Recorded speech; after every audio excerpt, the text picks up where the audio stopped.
Hello guys, welcome back to Trading for Beginners, and in this video I'm going to talk about how can you log out of your ShopPay account. So without any further ado, let's dive right into this exciting video. Now in order to do that, you just simply have to open your shop application, and after opening the application you will get to see a bunch of options into this homepage. Now you just simply have to select this profile picture icon into the top right corner. After selecting that icon, you will get to see this setting option directly.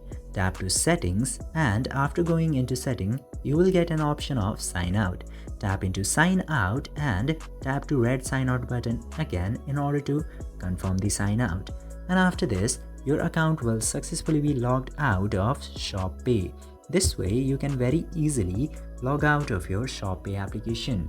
I hope this video was informative for you. If yes, don't forget to like, share and subscribe to the channel to never miss another update. Thank you for watching the video.